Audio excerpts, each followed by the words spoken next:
Oh, wow. This shaking. team's not for the faint of heart. Let's put it that way. No. I mean, how entertaining is that? How are the bars doing now in downtown Chicago after watching that kick? I'm sure they're pretty excited, but I mean, you can hear it in my voice. It's just unbelievable. Another game like that. It shouldn't have come down to it, but it did. Special teams is another storyline for these Chicago Bears, and fortunately, it was going to be written as a bad storyline, and now it comes down to a victorious storyline, the way they did it with the kickoff return and the field goal there. But what a game. I mean, this team this year, I mean, when's the last time we've had games like this that have been this entertaining? And man, oh man, they're 7-3, 1-2 in the division. They did what they needed to do. It's a win. We'll have a lot to talk about. But boy, oh boy, that was exciting. And yes, holy guacamole. Olin, you called it again. I mean, what the hell is going on? No. Listen, the Chicago Bears, I think Duvernay stole Caleb's thunder, man. Caleb's the finisher, not Duvernay. Coach Hightower, I've talked about him.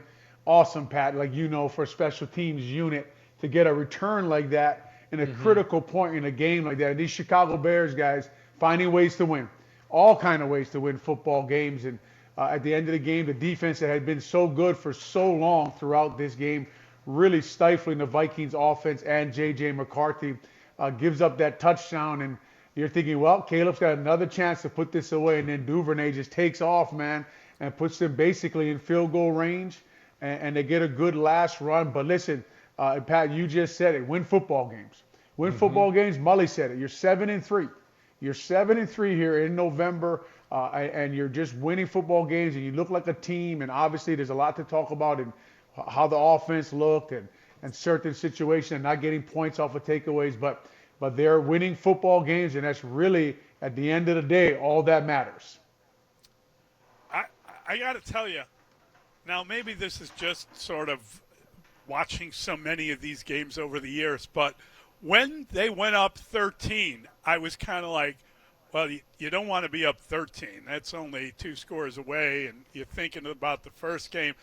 And then they missed the field goal, and I couldn't help but feel like that was going to happen, like they were going to trail in this game despite beating them. I mean, not just winning, but beating them pretty soundly.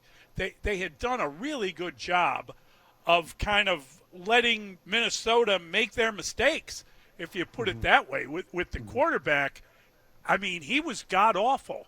And then all of a sudden, they convert a 4th and 4.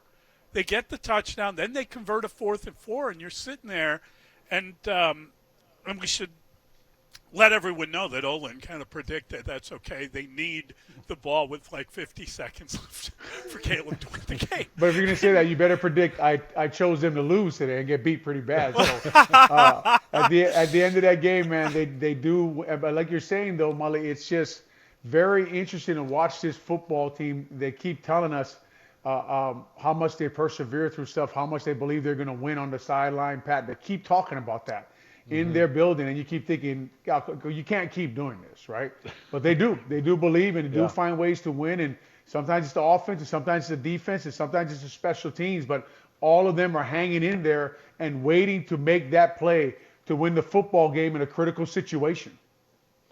Yeah, but in reality, though, guys, this game shouldn't have come down to this. You know what I mean? I'm sure we'll break it down. There's points of emphasis. J.J. McCarthy had a terrible day. You can't just kick field goals all day and only have 1 touchdown. You've got to convert those into points. That's why Ben Johnson's here. Still too many drops. Still 2 illegal procedures. So is my coaching or critical eye, I want more out of this. I'm going to celebrate the win. I'm enjoying the win.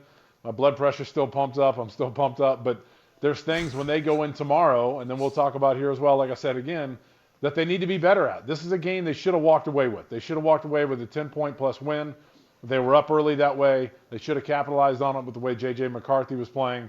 But they got the win at the end, and there is still room for improvement. And they are 7-3.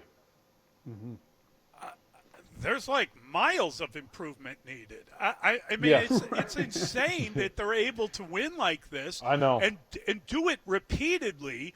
And I'm losing count. Is that the 5th game this year where Caleb has has kind of led the team to a game-winning score and the 6th in his career. And as you say, it wasn't, they ran the ball.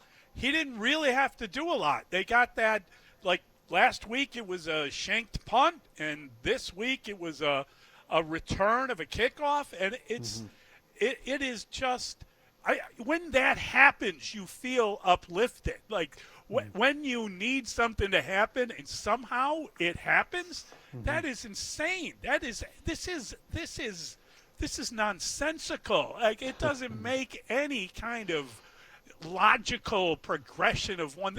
They keep winning these games. They do, and Wow. even if you think back to early in the game, right? The fumble on the handoff bounces 15 yards back, and the backside receiver recovers it, right?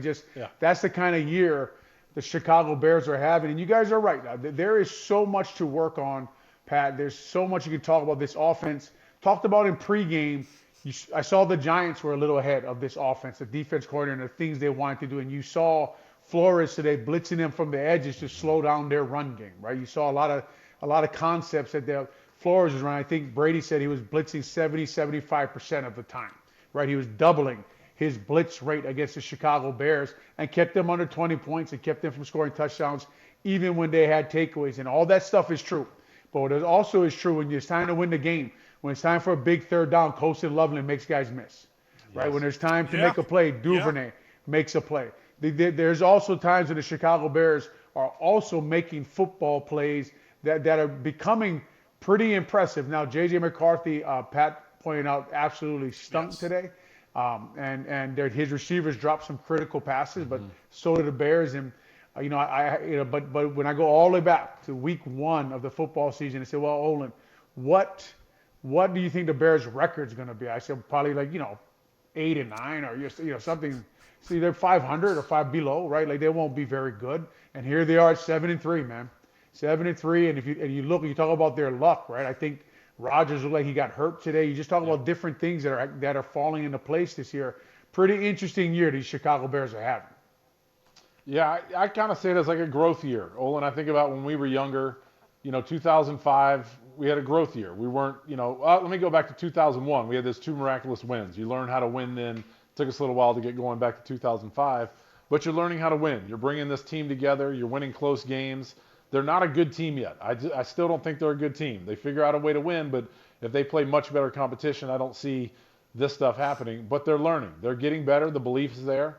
Olin, I want to go back to your play. You were talking about the fumble with Rome. That's just effort, man.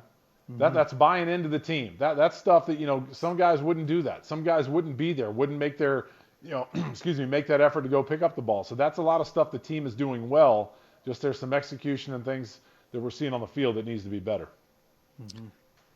Yeah, I mean, it is. There's a lot to talk about out of this game, but the Bears were statistically dominating that team, and it's bizarre to get to the end of the game and see that Caleb Williams completed the exact same passes as J.J. McCarthy.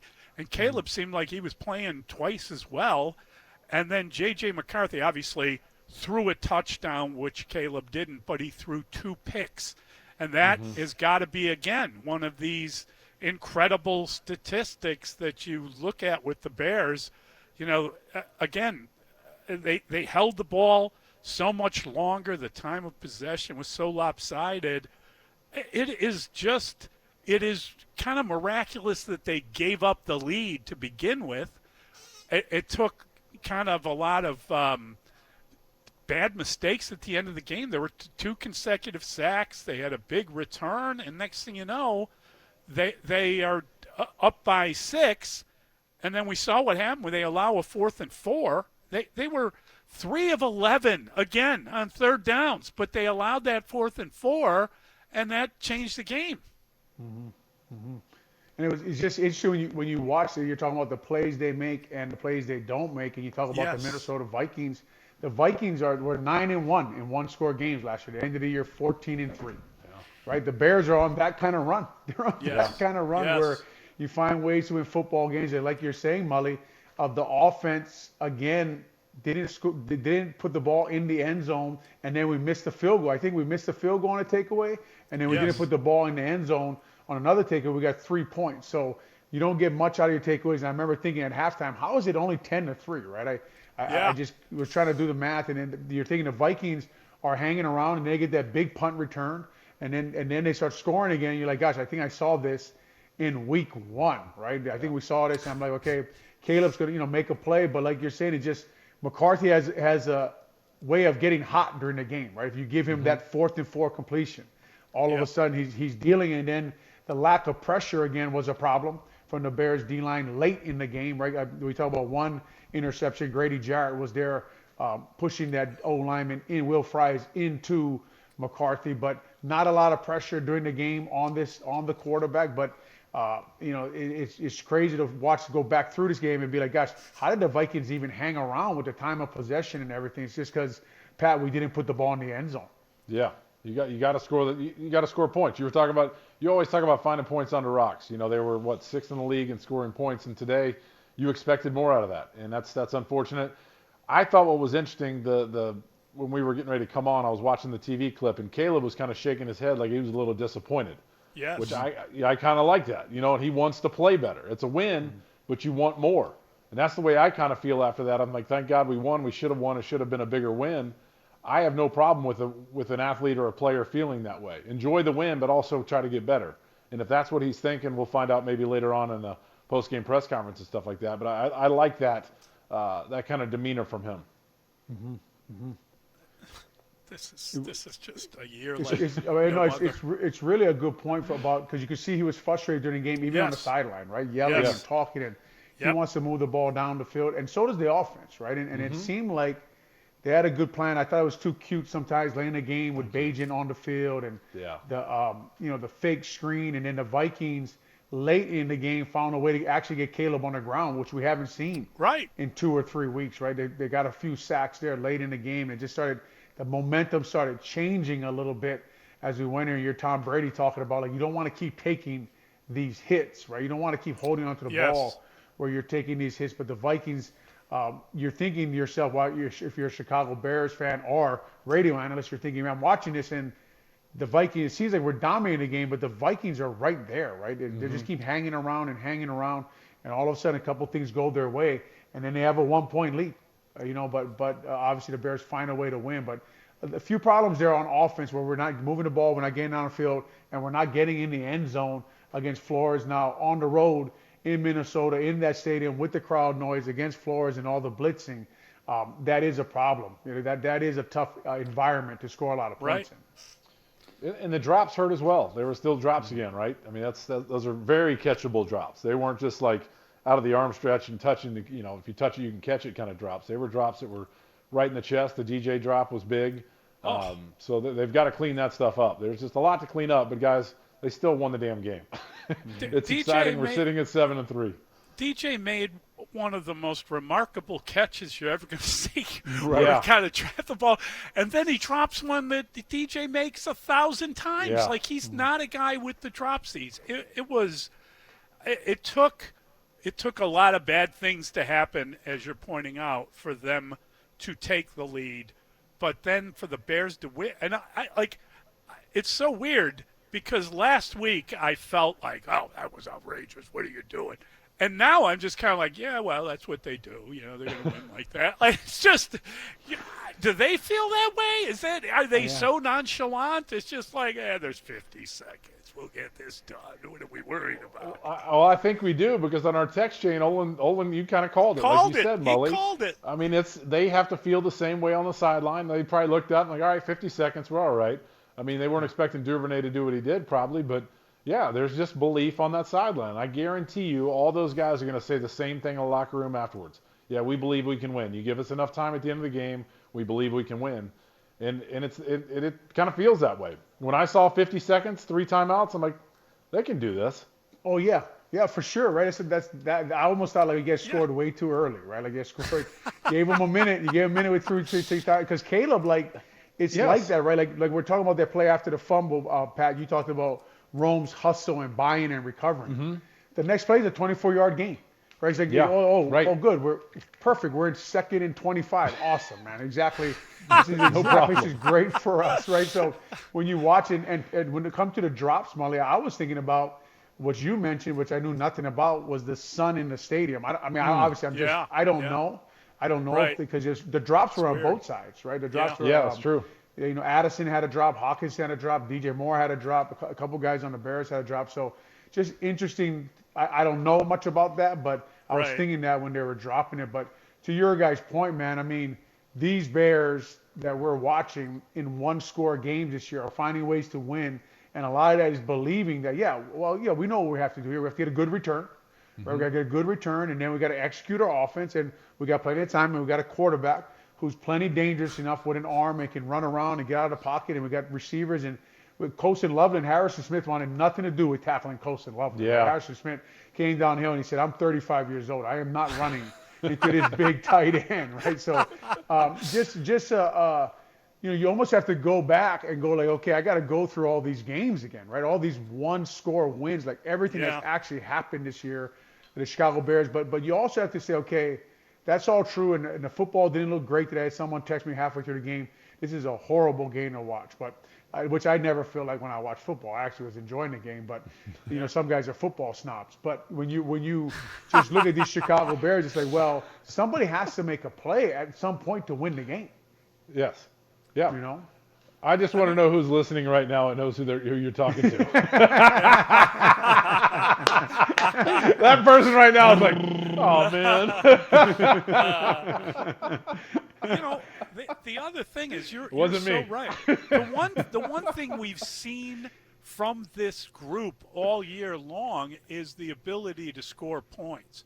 I would imagine that the head coach is going to be very disappointed by 19 points. He really, they've been, what are they averaging, 24, 20? I mean, they've been like so much better in terms of scoring, and to only score 19 and win a game is fairly extraordinary considering the injuries on defense, the way they've been playing, and the way that but man, I mean, Minnesota had no business being in that game. I mean, they just were terrible for a large portion of the game, and yet they managed to get a lead in the final minute. And again, the Bears had the ball almost 14 more minutes. I know. Than the Vikings. That's what's incredible. There's stats you go down, you look at always the play sheet and all that. That's one I look at. That doesn't tell the story. You'd think that it would be like a 10 to 12 point win, but 14 minutes of holding the ball with winning the turnover battle by 2 as well. Those are just stats when you look at that and you show somebody like, oh, we won by 2 scores. You wouldn't say that that's a 50-second comeback win with a kickoff return to the midfield. Yeah, when it's hard to keep explaining how they're winning these football games and the style they're doing it at. And, it's like if you'd have said, okay, Duvernay is going to break away, right, at this moment in the game, and that way put, Cairo, who just missed the field goal, in position to win the football game. And then on the last down, for whatever reason, Flores is going to play a safe defense, and Swift's going to get 8 yards to put us in field goal range. So the Chicago Bears, Mully, like you said, average a lot of points coming into the game. But sometimes when I watch Ben coach, I'm thinking to myself, he's watching J.J. McCarthy playing and calling a pretty safe game. Right. Like not really going after it, not really emptying his playbook. Obviously he wants to put the ball in the end zone, but a lot of it is kind of, runs behind Darnell Wright and Jonah Jackson and Dahlman, and just kind of good throws. And okay, if we don't turn the ball over here, the way this quarterback is playing now, it almost come back to bite them. But we don't turn the ball over, we're in this game. We go on the road, we win a game. I think Mully, you talked about, I don't know the exact stats, but how many wins do they have in the NFC North, right? How many wins on the road do they have in the NFC North in the last 2 or 3 years? I mean, this is a big win. No matter how they got it for these Chicago Bears. Pat, it's a huge win. In your division, on the road, against the Minnesota Vikings, I know the way J.J. McCarthy played, I know it was a long kickoff return, but finding ways to win in your division, finding a road win, being in first place, Lions at Philadelphia, right? It's just really is a really, really big win for Haugh in that building. Olin, you mentioned it in the pregame, and those feel better on the bus. The bus or the plane ride home. They really do when you beat your division opponent up there, in an away game. It feels a little different, and that it goes a long way because you always talk about how you can win your division of winning your home games, splitting the road games, and that's a big one. That's starting out 0-2 in your division and getting that road win. That's big for the Chicago Bears. Mm-hmm. All right, 312-644-6767. That is the telephone number we're going to get to your phone calls. The Bears, they do it again. The Bears take another game off the calendar, and now they're 7-3. Pretty extraordinary when you think about the way they've won these games. And, they're this year's Vikings. Is that it? Okay, we'll take it. That is. I'm getting ready for the playoffs, Mully. I'm done. I can get big-headed. I don't play on the team. I'm not in the building. Yep. I'm getting What ready. What seed are we going for? Olin, what seed are we going for? Let's talk about seeds. Hey, man, I want a home game. I want a home game. Okay, home game would be good. We haven't had one. Get the number one seed. Get the big number one seed. seed. Why not? Yeah, Hey, get the here we go. division lead tonight. Yeah, I love it.